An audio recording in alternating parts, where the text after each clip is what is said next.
수도권 기독교 총연합회라는 게 수기총이라고 그래요. 수도권 기독교 총연합회. 거기서 이제 설문조사를 용역을 맡겼는데 뭘 조사를 했느냐. 기독교인들한테 물었어요. 세상의 법과 당신의 신앙은 어떤 관계가 있다고 생각하느냐. 그랬더니 아주 밀접한 관계가 있다. 법이 우리 신앙생활에 너무 중요하다. 그렇게 답한 사람이 53%밖에 안 나왔어요. 나머지 47%는 어떻게 답했냐? 상관없다. 세상에 법이 만들어지든 없어지든 이렇게 하든 저렇게 하든 정치인들이 이렇게 하든 저렇게 하든 이 사람이 대통령이 되든 저 사람이 대통령이 되든 이 사람이 국회의원이 되든 이 사람이 안 되든 정치와 신앙은 별개다. 아무 상관없다. 그렇게 답변을 했다는 거예요. 여러분은 어떻게 생각하십니까? 어떻게 세상의 정치, 법과 우리 신앙이 관계가 없겠어요? 2000년 역사 동안 그렇게 연관 있게 같이 돌아갔어요. 로마 시대부터 세상의 정치, 법과 신앙은 뗄래야 될 수 없는 관계 속에서 서로 맞물려 왔어요. 우리나라 역사도 마찬가지. 얼마나 많은 사람들이 초창기에 예수 믿는다는 이유로 죽었습니까? 왜 죽었어요? 법에 의해서 죽은 거예요. 무조건 죽이면 살인이잖아요. 법에 의해서 죽이면 살인이 아니에요. 이해되세요? 법에 의해서 처벌한 거라고. 우리나라는 예수교는 불온 종교이기 때문에 허용하지 않는다. 그래서 죽인 거예요. 일제 때 신사참배 안 한다고 죽었죠. 신사참배 안 한다고 죽는다는 게 말이 돼요? 근데 그것이 그 당시의 법이었어요. 북한은 예수 믿으면 죽어요. 그게 북한 조선민주주의 인민공화국의 실상이에요. 법이 그래요. 그런데도 가만히 있어요? 43%는 잠자고 있는 거야. 아무 상관없대. 나만 예수 잘 믿으면 된대. 내가 예수 잘 믿으려면 세상의 정치에 관여를 해야 된다니까요. 깝깝하고 답답한 소리만 하고 있어. 어떤 사람은 이렇게 말해. 하나님이 다 알아서 하시는데 너무 믿음이 없다는 거야. 저한테 그렇게 충고하는 사람도 있어. 그러면서 이렇게 말을 해. 예수님이 싸웠냐는 거야. 응? 예수님이 로마 당시에 혁명 일으켰냐는 거예요. 어떻게 보면 맞는 소리 같아. 그럼 헤롯은 왜 꾸짖었는데? 응? 엘리야는 왜 그러면 가만히 있지? 나라가 망하든 아합이 뻘짓을 하고 다니든 이세벨이 뻘짓을 하고 다니든 우상 숭배를 강요하든 말든 하나님을 믿는 종들이 죽든 말든 놔두지. 뭐하러 아합한테 맞서가지고 바알과 아세라 선지자 모이라. 그게 정치행위인데? 모세는 뭐하러 애굽에 가서 바로에한테 가서 목숨을 걸고 내 백성을 내놓으라고 그래. 전도는 뭐하러 해? 하나님이 다 알아서 할 텐데. 그래 안 그래? 한국 교회 성도들이 정치와 내 신앙생활과는 아무런 상관이 없다. 43%나 그런 생각을 갖고 있더라. 한 3% 정도만 그 정도 갖고 있어야 되는데 그러니까 못 이기는 거예요, 세상은. 이게 점점 깨어나야 됩니다. 탄자니아 불법 체류자 4명이 홍콩을 거쳐서 제주도가 무비자니까 입국을 했는데 난민 신청을 했어요. 거절당했어요. 당연하지. 우리나라 난민법이 있는데 거짓 서류를 제출했어요. 허구 안 돼. 그 다음에 난민으로 인정받을 사유가 불충분해요. 다시 말해서 난민으로 인정을 받으려면 분명한 박해의 사유가 있어야 돼. 나는 우리나라에서 이러이러한 사유로 도저히 살 수 없는 지경에 이르렀기 때문에 대한민국에 난민을 신청한다고 하는 합법적인 이유가 있어야 된다는 거예요. 근데 이 사람들은 이유가 없어요. 그냥 탄자니아를 떠나서 한국에 살겠다는 거예요. 그냥 경제적인 이득을 위해서 들어오겠다는 거예요. 그러니까 거절당했어요. 그래가지고는 걔들이 무슨 항소를 할 줄 알겠어. 재판을 할 줄 알겠어. 뒤에서 충동질을 해가지고 재판을 걸어가지고 항소를 했어요. 가지고 이번에 이제 항소를 뭐 때문에 했느냐? 부당하다. 왜 부당하냐? 우리는 동성애를 해가지고 탄자니아에 가면 탄자니아의 법은 이슬람이기 때문에 동성애를 하면 죽는다. 형벌을 받기 때문에 우리 조국 탄자니아로 못 들어가니까 우리는 동성애의 핍박을 받고 왔기 때문에 대한민국에 난민을 신청하니 받아주고 그러니까 받아줬어. 이제 아직 받아준 건 아닌데 거부한 것이 잘못됐다고 다시 시작하라고 돌려보냈어. 난민 다시 심사를 할 수 있도록 길을 열어준 거예요. 자, 보세요. 이 세상에 지금 이건 하나의 단적인 예예요. 얼마나 불공평하며 얼마나 마귀적이며 얼마나 비상식적이며 얼마나 지나가던 소도 웃을 만한 세상이 됐느냐면은 예를 들어서 그 나라에서 무슨 의로운 일을 하다가 그 나라에 가면 자기는 죽어. 응? 그렇다면 받아줄 수 있다 이거예요. 근데 동성애를 해서 탄자니아에서 죽을 것 같으니까 한국으로 돌아왔어. 근데 처음에는 동성애자라는 말을 안 하고 그냥 난민 신청했다가 안 됐는데 한국 변호사 놈들이 붙어가지고 이야기를 하다 보니까 네 놈이 다 동성애자야. 그러면 요걸로 해보자. 요거 하면 된다. 그래 동성애자로 한다고 해서 난민을 우리가 다시 우리는 경제적인 이득 때문에 한 게 아니고 우리나라에서 큰 박해를 피해서 이 나라에 왔다. 뭐 때문에 박해를 받냐? 우리는 동성애자다. 그래서 탄자니아 법에 의해서 엄청난 박해를 받게 생겼으니까 대한민국의 난민으로 신청해다오. 그러니까 그런 거라면 받아줘야지. 그랬다 이 말이에요. 동성애자들은 사유도 되지 않는데 거짓소리를 만들어 제출해도 난민으로 인정해주는 나라가 됐습니다. 오늘 설교하렵니다. 여러분, 힘이 없으면 개인이고 국가고 죽습니다. 명분이 중요한 것 같지요. 명분. 나는 옳아. 그러면 이길 것 같지요. 역사는 그렇지 않았어요. 힘 있는 사람이 이겨요. 옳은 사람이 이기는 게 아니고 힘이 슬프게도 힘 있는 사람이 이겼어. 근데 그 힘이 어디서 오느냐? 결국은 두 개예요. 권력과 돈. 재물과 권세에서 왔어요. 이 두 개. 성도도 힘이 없으면 마찬가지. 이 나라가 과거에 35년 짓밟힌 적이 있었어. 이 나라 왕이 병자호란에 중국 왕도 아니고 거기에 가서 머리를 땅에 찧으면서 신하로서 예를 다한 적이 있었어요. 왜? 못나서 그런 게 아니야. 무식해서 그런 게 아니야. 나라가 힘이 없어서 그래요. 힘이 없으니까 일개시 대사한테 가서 쎄쎄하고 꼬리치는 사람도 있었어요. 힘이 없어서 그래요. 세상에는 돈이 힘이고 권력이 힘이에요.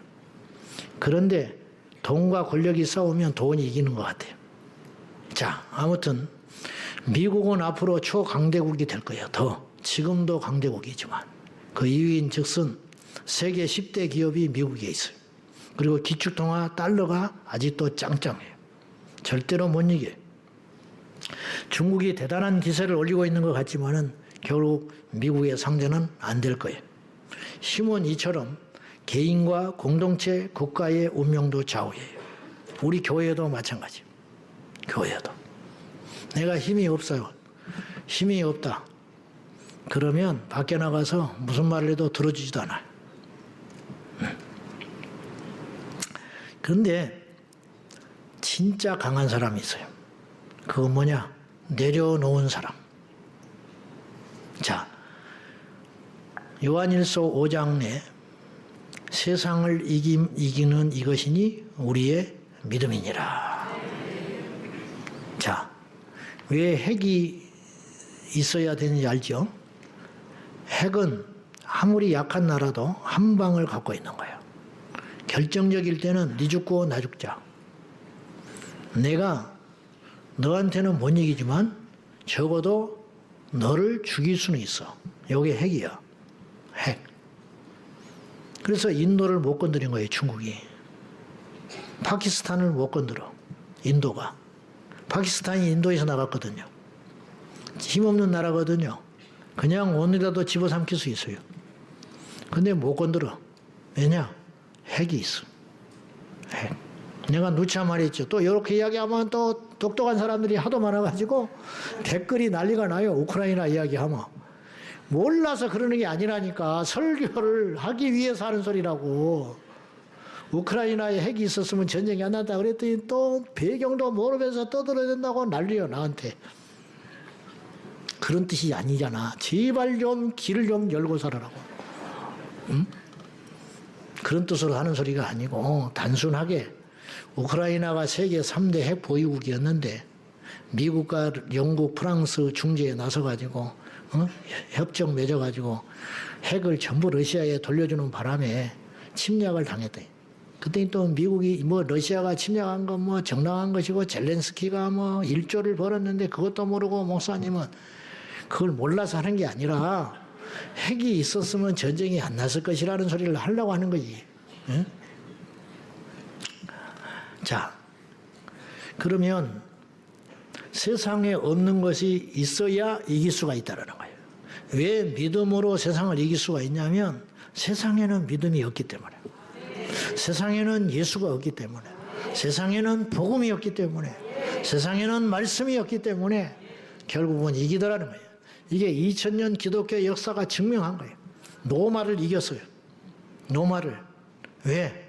복음이 있었기 때문에, 믿음이 있었기 때문에, 영적 세계를 잡았기 때문에 이길 수가 있었다는 거예요. 내게 은과 금은 없으나 나사렛 예수의 이름, 이게 믿음이거든요. 이걸로 한지명이를 일으켰잖아요. 이 베드로를 마귀가 못 이기잖아요. 세상에 이기지를 못하는 거죠. 그래서 결국은 이 땅에 속하지 않은 사람이 세상을 이긴다는 거예요. 권력에 무릎을 꿇고 재물에 탐을 하는 사람은 절대로 마귀를 못 이기게 돼 있어요. 이게 이 세상에 속한 것이기 때문에 그렇다 이 말. 세상에 속한 걸 가지고 세상과 싸우면 100% 못 이기는 거예요. 왜냐? 아무리 우리가 뛰어나다 해도 세상의 것을 갖고 덤벼들면 세상은 우리가 갖고 있는 세상의 것보다 더 많은 걸 갖고 있기 때문에 못 이긴다 이 말이에요. 절대로. 그래서 세상에 없는 무기, 겸손, 사랑, 믿음, 온유함, 희생, 십자가, 이걸로 세상을 때잡을 수 있다 이 말이에요. 일례로 세상에 어떤 힘도 내려놓은 사람한테는 안 통하는 거라는 거예요. 이 땅에 초연한 사람한테는 절대로 못 이기는 거예요. 알렉산더가 그 당시 여러 가지 스토아 철학이니 뭐 어쩌고니 그 당시 철학이 꽂힐 필요 없어요.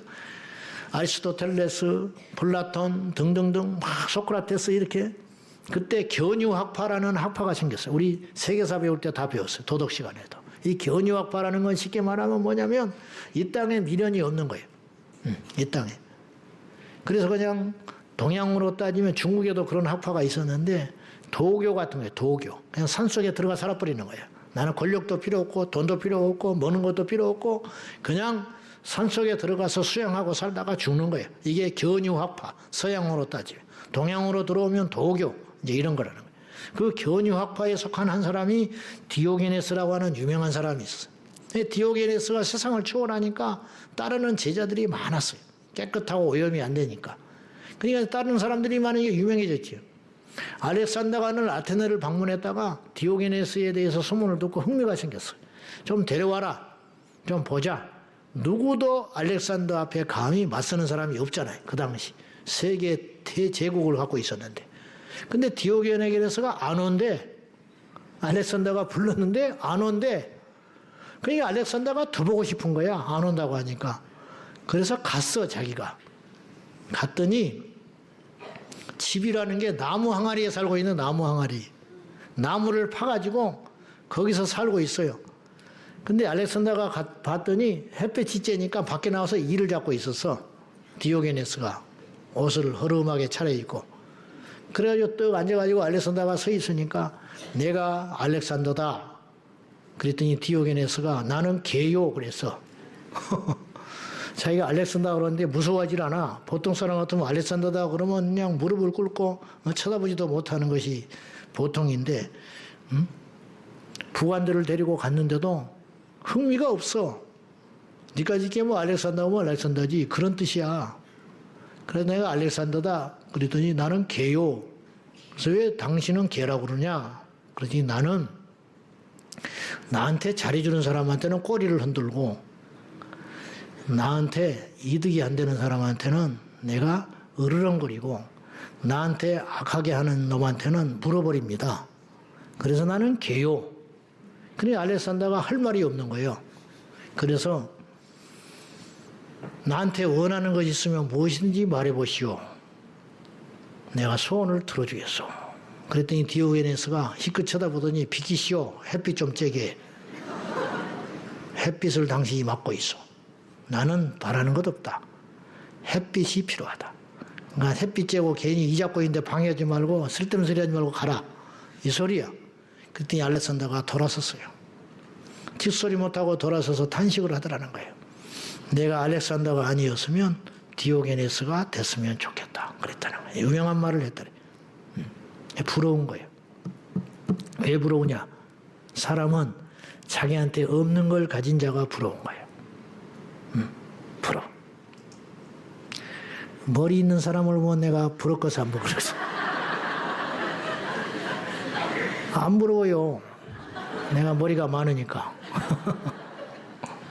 없는 것을 가진 사람이 부러운 거예요. 알렉산더가 디오게네스가 부러운 거예요. 나는 저렇게 당당하지 못하고 나는 이렇게 많은 걸 가졌음에도 불구하고 더 갖지 못해서 오늘 또 원정을 가는데 디오게네스는 모든 걸 가진 자처럼 보이니까 이게 이제 강한 자라는 거예요. 그러니까 누가 이겼냐 이 말이에요. 누가 진짜 힘 있는 사람이냐 이 말이에요. 성도된 우리의 진짜 힘은 어디서 오느냐? 이 땅에서 오는 게 아니에요. 하늘에서 옵니다.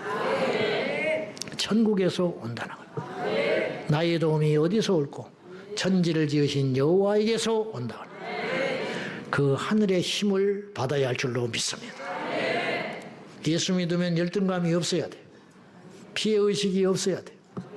내가 이러니까 무시하나? 그 예수 없는 사람. 절대로 누가 무시합니까? 설령 무시를 받아도 여러분 베드로가 얼마나 무시를 받았겠어? 예수님의 제자들이 얼마나 무시를 많이 받았겠어? 세상에 재산이 있습니까? 줄이 있습니까? 권력이 있습니까? 무슨 좋은 옷을 걸치고 다니랍니까? 주님이 다 뺏어버렸잖아요. 전대도 갖지 마라. 두벌옷도 갖지 마라. 두벌 옷, 신발도 갖지 말고 지갑도 갖지 말고 신용카드도 갖지 말고 가라. 내 이름으로 너희를 보내노니 가라. 가서 뭐하나요? 내 이름으로 너는 복음을 전하라. 내 이름으로 귀신을 쫓아내라. 너희를 받아들인 자는 그 집에 머물고 너희들을 거절하는 자는 뒤도 돌아보지 말고 발의 먼지를 털어버리고 돌아서라. 비굴하지 말라는 거예요. 얼마나 당당해요. 돈지가 가져가봤자 떨어지면 끝이야. 떨어지면 손 벌려야 되잖아. 아예 없어. 가. 걱정하지 말고 내가 너희들을 위해서 다 먹을 거 입을 거 사람들 다 준비해라. 가서 누려. 비겁하게 먹지 말고 당당하게 먹으라. 나는 그 속에서 주님의 당당하라는 말이 느껴졌어. 가서 너희를 영접하거든 가서 들어가서 거하고 반드시 있어. 너희들을 위해서 내가 다 준비해놨다. 너희들 먹을 것, 잠잘 곳, 쓸 돈 다 준비해놨어.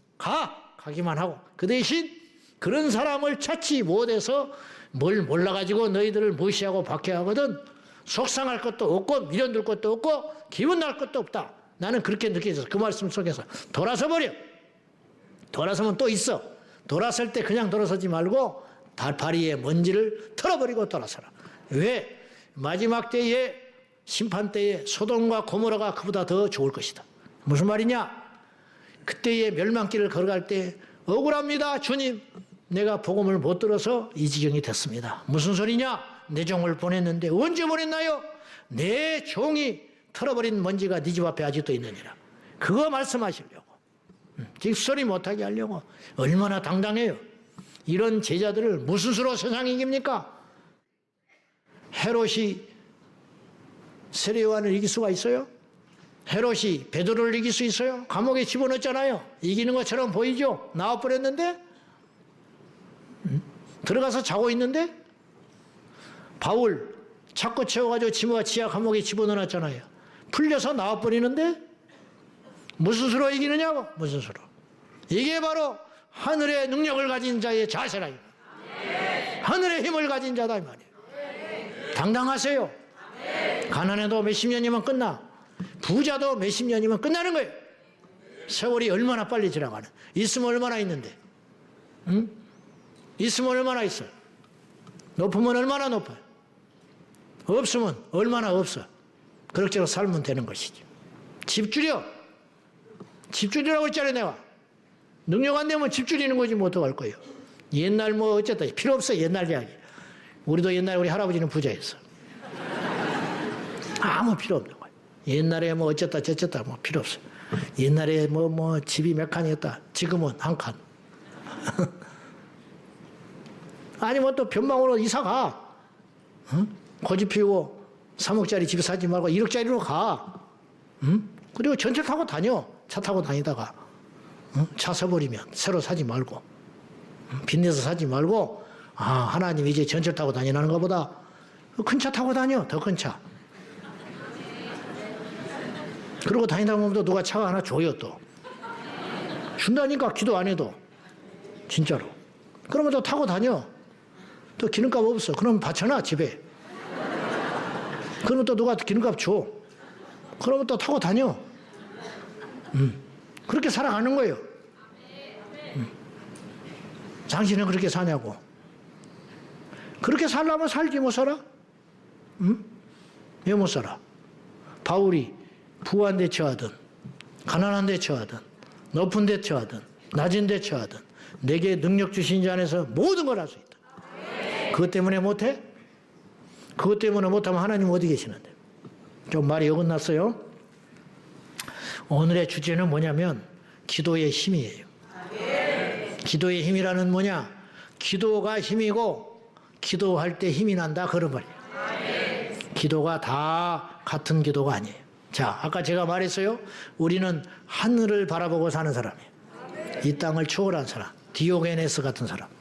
알렉산더 같은 인물이 와서 우리를 겁줘도 겁을 안 먹어. 네가 힘 있으면 얼마나 있는데. 너 죽으면 지옥 가. 네까지 거기 뭔데? 응? 네가 능력이 있으면 얼마나 있어. 그 능력 하나님이 준 거야 인마. 멍청하게 그것도 모르고. 나는 아는데 너는 몰라. 응? 그 재주, 그 자리. 네가 대단해서 왕이 된 줄 알아? 하나님이 너 왕 만들어주는 거야.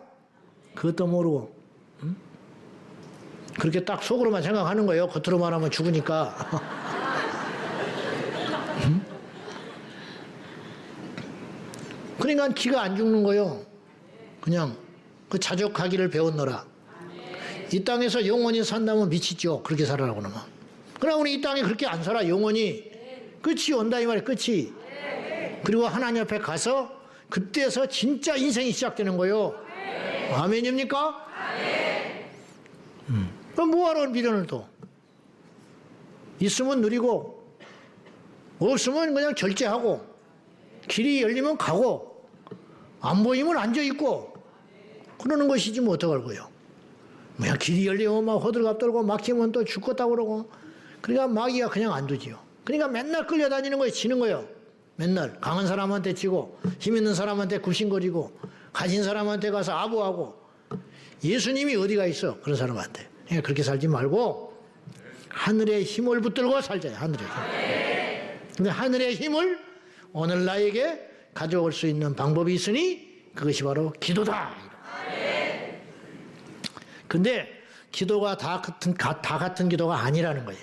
기도도 힘 있는 기도가 있고 진짜 기도가 있고 기도다운 기도가 있더라는 거예요. 그런 기도를 일컬어서 오늘 뭐라고 그랬느냐. 15절 보세요. 다 같이 시작. 믿음의 기도는 병든 자를 구원하리니 주께서 그를 일으키시리라. 혹시 죄를 범하였을지라도 사하심을 받으리. 무슨 기도요? 믿음의 기도. 그냥 기도가 아니라 믿음의 기도만 능력이 있다 이 말이에요. 이런 기적들은 무엇을 전제로 하는 것이냐면 믿음의 기도를 전제한다는 거예요. 믿음의 기도는 첫째 병든 자를 능히 고칠 수 있다. 여기서 병든 자를 구원한다라는 말은 병든 자를 살려낸다. 병든 사람을 고친다 그런 뜻인데 여기서 믿음의 기도로 고친 병이라는 건 어떤 병든 자를 말하는 거냐면 세상이 고칠 수 없는 병. 세상의 의술, 세상의 약, 세상의 기술이 고칠 수 없는 불치병을 말하는 거예요. 그런 병도 기도하면 능히 고칠 수 있다. 주님이 그렇게 성경에 말씀하신 거예요. 사람의 힘과 사람의 노력과 사람의 약과 의술로 고칠 수 없는 걸 전제하고 있는 거예요. 예수님은 어떤 사람을 고쳤느냐? 사람이 고칠 수 있는 병도 고치셨지만은 사람이 도무지 고칠 수 없는, 이해할 수 없는 난치병도 주님이 고치셨어요. 나면서부터 안진병이 된 그런 사람은 지금도 못 고쳐요. 나면서부터 안진병이 된 사람은 무슨 수로 고치겠어요? 한 번도 걸어본 적이 없는데. 나면서부터 소경된 사람 못 고쳐요. 나병을 무슨 수로 고쳐요? 나병이 발발했는데 코가 문드러지고 눈썹이 빠져버리고 눈알이 빠져버렸는데 어떤 수로 그 사람을 정상으로 만드느냐고. 근데 성경에는 나만 장군이 믿음으로 엘리사가 그를 고치잖아. 나병은 중단되는 것도 고치는 거예요. 세상에서의 의술은. 그래서 소록도 옛날에 가면 중단된 사람이 있어요. 약을 써가지고 이제 그분들 다 돌아가시고 안 계셔요. 그래서 코가 문드러지고 눈알이 빠지고 선글라스 끼고 다니잖아요. 예? 그래서 앞에서 보면 볼 수가 없어요. 머리가 다 빠져버리고. 그런데 더 이제 없는 거야. 끝난 거야. 약을 독하게 써가지고. 그러나 눈썹을 자라기는 못해요. 눈알이 생기지는 못한다고요. 그래 안 그래? 이게 상식 아니에요. 근데 나아만은 지금 살이 어린아이 같이 됐다라는 말은 벌써 어느 정도 진행이 돼가지고 문드러졌다는 뜻이에요. 그래서 이미 손톱도 빠져버리고 손가락 몇 개도 없어지고 그런 지경이 되니까 왔겠지. 눈 하나 정도도 지금 무너지기 직전이고 그래서 막 이렇게 감싸고 왔을 거예요. 분명히.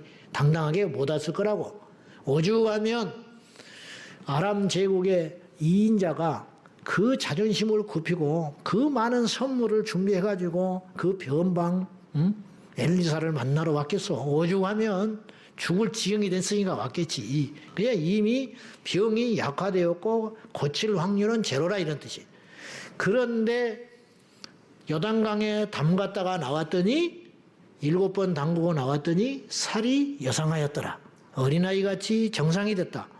완전 정상됐다는 소리 아니에요. 내가 묻고 싶은 건 이거예요. 물도 그까짓 건 물도 그렇게 능력이 있어. 믿음으로. 예수님이 손댄 사람은 어떻게 됐겠냐는. 정상 돼버렸다니까요. 그 순간에. 그래서 여러분 그 영화 같은 그 영화 있잖아요. 그 찬송가 나오면서 주님이 이렇게 만지잖아요. 응? 주님이 만지니까 이게 막 일그러졌던 얼굴들이 정상이 돼버리고 깜짝 놀라는 그것이 나는 영화가 아니라고 보는 거예요. 여러분 예수님이 나병을 만지사 고쳤다는 뜻은 나병이 더 이상 진전이 없고 그냥 그 상태로 수독된 것을 고친 게 아니고 완전히 회복됐다는 걸 말하는 거예요. 이것이 의심이 되거든. 요단강에서 완전 치유받았던 나만을 보면 예수님은 그만 어찌 그런 것과 비교할 수 있겠어. 자신의 믿음으로 고쳤는데 하늘에 계신 그분이 직접 오셔서 손을 대셨는데 그까짓 거 못 고쳤겠어요? 없는 눈알이 생겼을 것이고 코가 문드러졌던 코가 정상이 됐을 것이고 머리털이 났을 것이고 눈썹이 생겼을 것이고 손톱과 손발이 자라나서 제자리로 들어갔다는 이런 기적과 역사를 주님이 이루셨다는 거예요. 그런데 주님만 고치셨다면 성경에만 그런 일이 일어나고 없어버렸다면 우리는 이런 일을 하면 안 돼요. 그런 일을 하면 이단이 되는 거예요. 일어나지도 않아요. 예수님만 그런 일을 했어.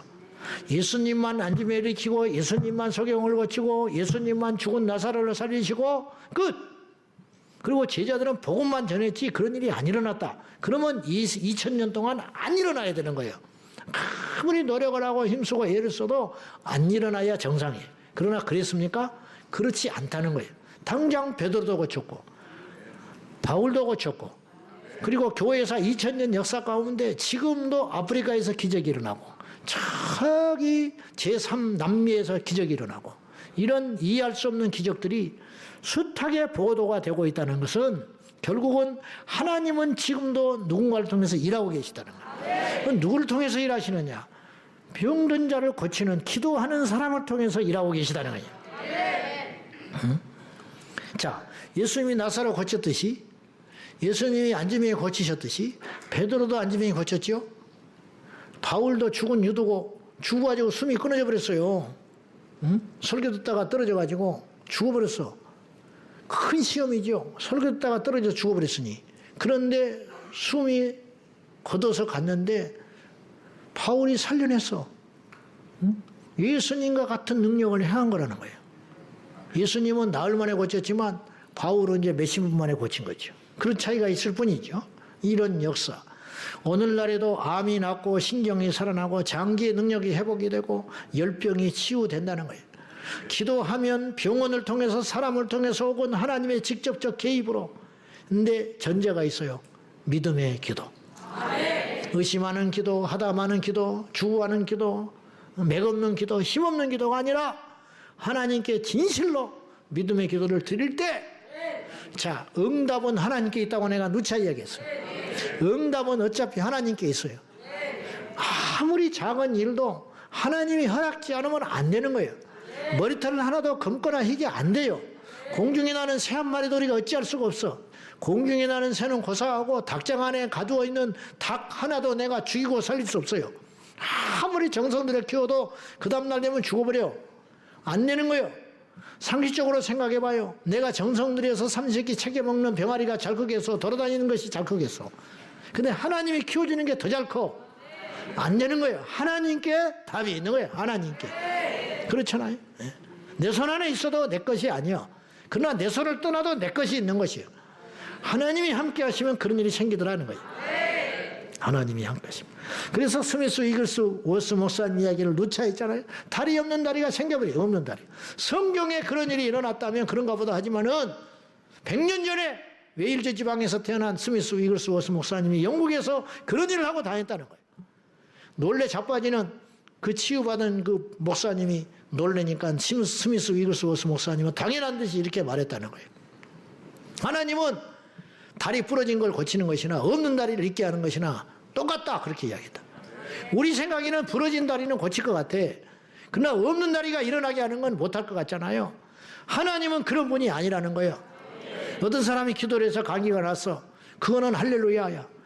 근데 암은 못 고칠 것 같아. 이게 우리 마음이라는 거예요. 그러나 하나님은 그렇지 않다, 이 말이에요. 하나님은 자기 안에 있는 바이러스 하나도 해결을 못하지만 우리 주님이 맘먹으시면 하늘에서도 불을 내려주시는 분이다, 이 말이에요.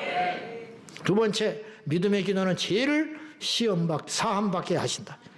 그렇게 나오고 있어요. 15절에 주께서 그를 일으키시리라. 혹시 죄를 범하였을지라도 사하심을 받으리라. 이거는 이제 확대해서 해석을 하면 그런 뜻이에요. 기도하는 사람이 죄가 있다고 해도 사함 받는 것도 되지만 확대 해석해 보면 이런 뜻이에요. 어떤 죄인을 놓고 간절하게 기도를 하면 하나님께서 그 사람의 죄도 용서해 주실 수 있다. 근데 혹시라고 전제를 달았어요. 이 야고보 사도가 정말 지혜롭게 이 말씀을 성령 안에서 기록을 한 거예요. 혹시라는 말을 왜 붙였느냐? 병은 기도, 믿음의 기도를 하면 다 낫지만 죄는 하나님께서 절대 용서하지 않는 죄가 있어요. 그렇기 때문에 그 죄는 몰라, 우리는. 대표적으로 어떤 죄가 그런 죄냐? 성령 해방죄. 성령 해방죄는 기도한다고 용서받을 수 있는 죄가 아니라는 거예요. 근데 그런 죄는 기도를 해도 안 된다. 그렇기 때문에 혹시라는 말을 갖다 붙였다는 거죠. 근데 이제 요 질문을 또 무지무지 받아요, 제가. 성령 해방죄를 자기가 범했는지 모르겠다는 거예요. 내가 어떻게 알아, 그거를. 자기도 모르는 거를. 그래서 자기는 아무리 회개를 해도 안 될 것 같다는 거예요. 그러면 내가 이제 듣다 지쳐가지고, 그게 아니고, 내가 볼 때는 그렇다. 당신이 그것 때문에 이렇게 고민하는 거 보면 성령 해방죄를 안 한 것 같다. 진짜 성령 해방죄를 범했으면 그런 고민도 못 한다. 양심에 화인 받아서. 그러니까 그런 고민하지 말고 평안히 가시오. 그러면 이제 그랬다가 또 와. 걱정이 돼서. 자, 그러니까 그거는 하나님만 아시는데, 그래서 기도해도 용서받지 못할 죄가 있다라는 걸 전제로 이야기하시는 거라는 거예요. 자, 이 말씀을 확대해 보자고 그랬어요. 어떤 타락한 죄인을 위해서 우리가 기도하면, 믿음의 기도를 드리면 하나님께서는 그 사람을 회심할 수 있도록 간섭을 해주신다는 거예요. 어거스틴이 대표적인 인물이에요. 그의 어머니 모니카는 그의 아들이 10대 때 만이교에 빠졌고 사생자를 낳았어요. 우리 애들이 아무리 막대 먹어도 신천지에 빠지지는 않았고, 그리고 어디 가서 뻘짓해서 애를 낳지는 않았잖아, 10살 때. 근데 어거스틴은 이미 그 당시에 그런 인물이었다는 거예요. 지금도 그런 사람이 흔치 않은데 그냥 끝난 거예요. 근데 하나님께서 그의 어머니의 기도를 들어주시고 어거스틴을 회심시켜 주셔서, 그때 내가 볼 때는 그래요. 어머니 외에는 누구도 어거스틴이 돌아와서 하나님의 사람이 될 거로 믿는 사람은 없었을 거야. 근데 어머니는 믿었어. 그랬더니 어거스틴이 도망가 버렸어요, 밀라노로. 어머니가 간섭하는 게 싫어서 도망가 버렸어. 그러니까 끝난 거죠. 그나마 곁에서 있을 때 기도할 때는 좀 가능성이 보였지만은 어머니의 손이 귀찮다고 야반도주 해가지고 밀라노로 도망을 가버렸으니 어떤 수로 그가 회심할 수 있는 기회가 있겠냐고. 근데 하나님은 끝까지 추적하셨어요. 어머니의 기도를 들으시고 하나님 포기하지 아니하시고, 어머니 곁에서도 회심하지 못했던 어거스틴이, 술에 취해서 누워있는 어거스틴이 아이들이 지나가다가 부르는 노마서의 말씀을 동료를 듣고 자다가 깰 때가 되었으니, 그 소리를 듣고 술에서 취하여 자지 말고 자다가 깨어날 때가 됐다고 하니 그 소리를 듣고 자기가 충격받아가지고 회심하여 하나님께로 돌아왔어요. 하나님이 하시려면 그렇게 하는 거예요. 옛날 시카고의 한 교회에서 어린아이의 장례식이 열렸어요. 이 아이의 아버지는 알코올 중독자고 자기 딸을 돌보지 않아서 5살도 안 된 아이가 굶어 죽었어요. 아버지는 관심도 없고, 그래서 동네 사람들이 불쌍히 여겨가지고 그 교회에서 장례를 치르고 있었어. 장례가 한참 진행 중에 기도하는 시간이었는데 문이 삐그덕 열리더니 어떤 술 취한 이가 와가지고 누워있는 아이의 신발을 벗겨서 도망을 갔어요. 그리고 그걸 팔아서 술을 사 먹었어요. 그 사람이 누구냐? 그 딸의 아버지였어요. 말 다 했지. 그로부터 20년이 흘러 어느 날 시카고 제1장로교회에서 부흥회가 열렸습니다. 그때 단에선 당대 강사 부흥사는 멜 트라더 목사였어요. 멜 트라더 목사는 아무도 모르는 놀랄만한 이야기를 고백했어요. 그는 울먹이면서 다음과 같이 간증했어요. 나는 20년 전 이곳에서 있었던 내 딸의 장례식에 신발을 벗겨 팔아 술을 사 먹었던 인간이었습니다. 그러나 주님은 나를 용서하시고 주의 종으로 불러주셨습니다. 이런 고백을 했어요. 얼마나 놀라운 일이에요. 이 일은 우연한 일이 아니고 누군가 그 영혼을 위해서 포기하지 않는 기도를 했기 때문이었어요. 절대로 우리는 포기해서는 안 돼. 포기하는 건 믿음이 아니에요. 우리 자신은 물론이거니와 우리가 기도하는 어떤 대상에 대하여서도 결코 포기하지 말고 변화를 기대하며 회개를 기대하며 하나님의 역사하심을 기대해야 합니다. 우리 주님은 제자들을 사랑하시되 끝까지 사랑했다. 요한복음 14장 1절에 제자들을 사랑하시되 끝까지 사랑하시니라.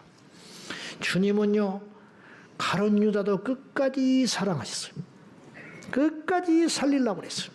얼마나 살리려고 그랬냐? 이 그릇에 나와 함께 손을 넣는 자가 나를 팔자니라. 이 중에 하나는 막이니라. 정죄하는 게 아니라 그 말을 가룟 유다는 알아요. 나를 보고 하는 소리구나. 얼마나 더 이야기해야 돼. 응? 얼마나. 네가 하고자 하는 일을 하라. 나를 팔러 왔으니 나를 팔아라. 근데도 팔았어요. 그런 여러 번의 기회. 성경에만 그렇게 기록되어 있으니 줄잡아 몇십 번은 기회를 주신 거예요. 하나님께서 가룟 유다를 회개케 하시려고 수없이 기회를 주셨지만은 가룟 유다는 그 기회를 계속 쳐버리는 중에 멸망길로 갔습니다. 바로 그것입니다. 베드로도 포기하지 않았어요. 모른다고 3번이나 부인한 베드로를 먼저 찾아가신 분이 우리 주님이셨어요. 그리고 그들을 다 바꾸시고 끝까지 사랑으로 녹아내셔가지고 결국은 하나님 나라의 위대한 자산들을 만들어내셨습니다. 의로우신 하나님도 죄인된 우리를 역겹지 않게 하시고 포기하지 않으신데 죄인된 우리가 어찌 포기하겠습니까? 말씀 오늘 여기까지만 하겠습니다. 자, 기도는 힘이다. 그러므로 기도하면 이길 수 있어요. 왜? 힘이 생기니까. 우리가 무너지는 이유는 힘이 없기 때문에 무너지는 거예요. 물론 힘이 없다는 건 여러 가지 이유가 있겠지만은 그 중에 가장 효과적이고 거꾸로 가장 효과적으로 내가 빠른 시간 안에 힘을 받아서 일어날 수 있는 가장 강력한 무기는 기도에 있어요. 거꾸로 기도를 안 하면 가장 쉽게 무너져 버리고 만다는 거예요. 어쩌고 저쩌고 해도 어제 뭐 펄펄 뛰고 돌아다녀도 오늘 팍 꼬꾸라지는 거예요. 거꾸로 어제까지 그냥 맥없이 쓰러져 있던 인생도 기도의 줄기를 잡기만 하면 오늘 불같이 일어날 수 있다고 믿습니다. 오늘 우리 모두가 이 기도의 능력을 믿고 기도의 힘을 의지하여 이 밤에 기도의 승리자가 될 수 있기를 예수님의 이름으로 축원합니다. 나의 도움이 어디서 올고 주님에게서 옵니다.